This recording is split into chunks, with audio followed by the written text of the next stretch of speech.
potřebovat náhodného dobrovolníka z publika. Tak pojď ty. Tak, mám tady balíček karet. To není balíček, počkejte, tady ho mám. Tady ho mám. Mám balíček karet, mohl by mi jenom podržet mikrofon, prosím? Tak. Jakým?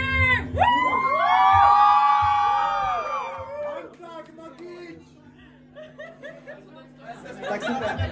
Tak kdo ho podržte, tak podržte mikrofon. Díky. Mám tady balíček karet, každá karta je jiná, vidíte, každá karta. Neuvěří tohle.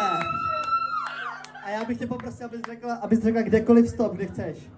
Tady? A vem si tu kartu, kde jsi řekla stop a ukaž všem, ale já ji nesmím vidět. Jo? A vrátí ji do balíčku. Tak a zamíchej balíček.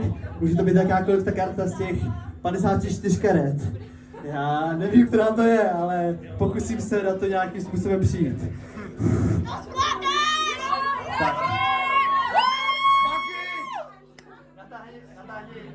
Natáhni ruku, prosím. Jo, mikrofon. To byl můj podrád. Funguje? Natáhni ruku. Tak. Já své kouzla nikdy nepokazím, takže byla tohle tvoje karta, ano nebo ne? Nebyla, nevadí, nech ji natáhnout.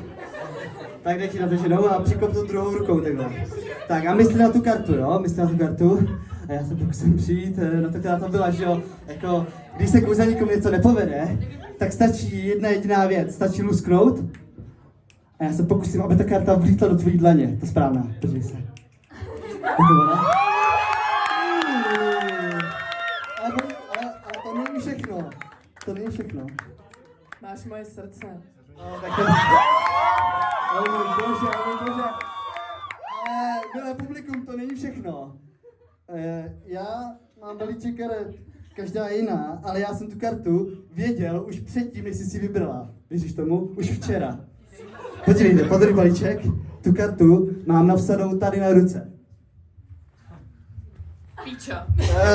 Ale počkejte, možná je to špatná ruka, že jo? Možná jsem si spletl, že jo, taky. Ne, ale... Můžu zkusit tu druhou ruku, že jo? Tak já se podívám. Je to